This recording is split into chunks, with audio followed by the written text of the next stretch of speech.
Welcome back to Just Drive It.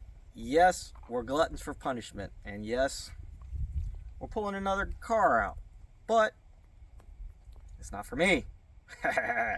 But anyways, come along with us as we pull this sucker out, and we'll tell you who it belongs to and what other pieces came together to make this thing possible. Come along.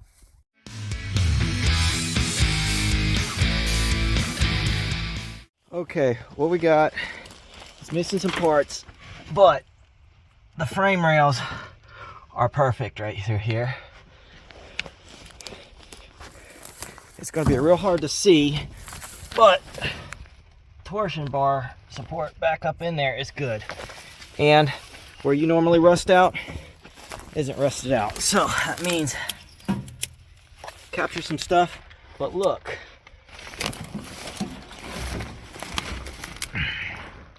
Rocker panels at the rust out areas. This ain't rusted out.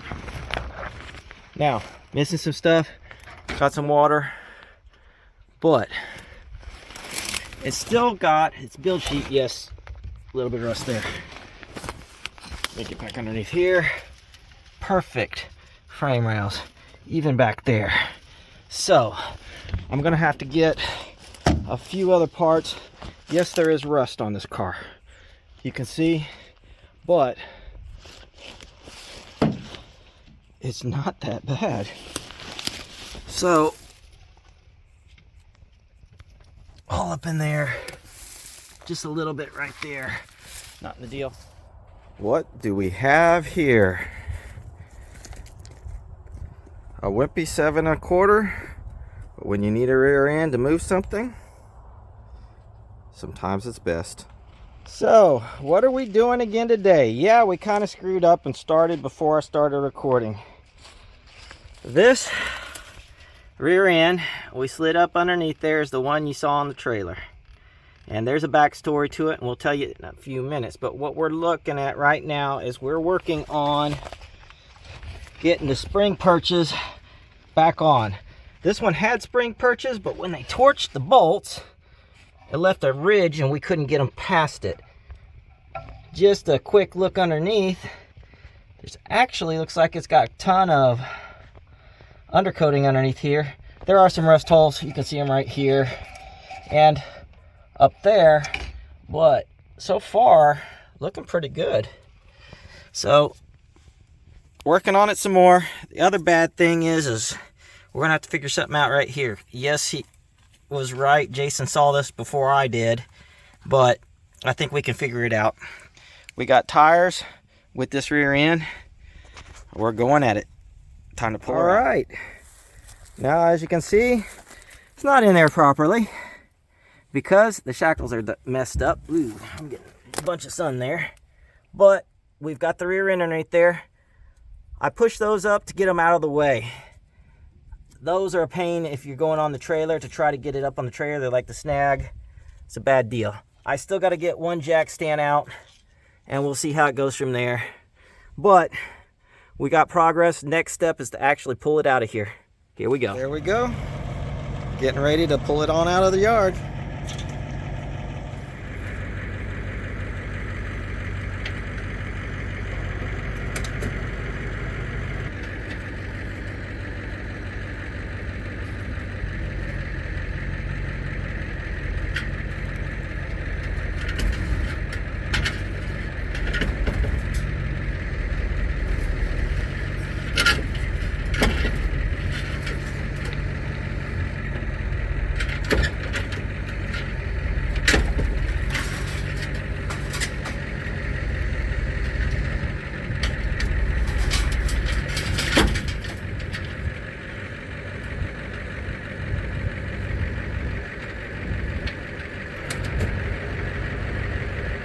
It's up there, we just need to come a little bit farther.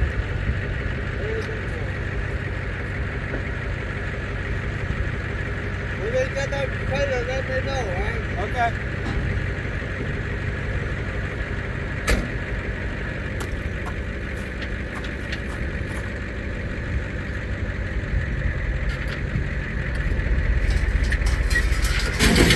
On the trailer.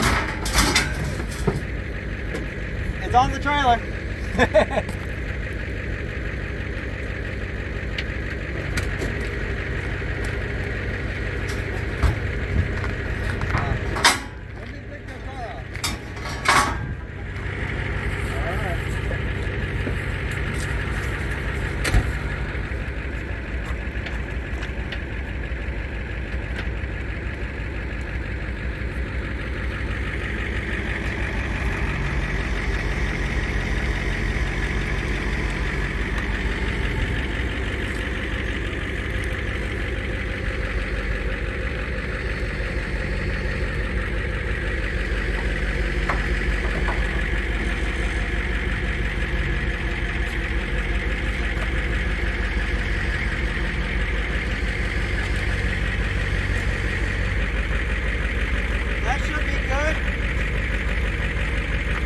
here we go. This one, we didn't roll it under its own power. Yeah, it was rolling on rear wheels, but when we get to the house, the fun begins again. Why? Because now we got to put a K-member on underneath there, spindles, upper control arms, that kind of thing. But we're here, got some grass, got some lichen, but here we go, looking good. You can see right here, just barely, this is Kelly Air Force Base. I guess that's 99, 89, 89. It's an 8 and a 9. April of 89 is when that one was from. You can see where there's been some repairs to that bumper. Now you can see we've got this one on the trailer, and it's going to be going to a new home. We'll get the glass all rolled up and everything. See where we go from there. I guess part of my problems are going to be, oh, there's not. It's got the key for the ignition. Good deal. So here we go. All right, tires are on. Granted, only 2 lug nuts per side, unfortunately. I'm out of lug nuts for that size. I have the next size up, but we'll see. Got to move this thing around. We'll pull it off the truck.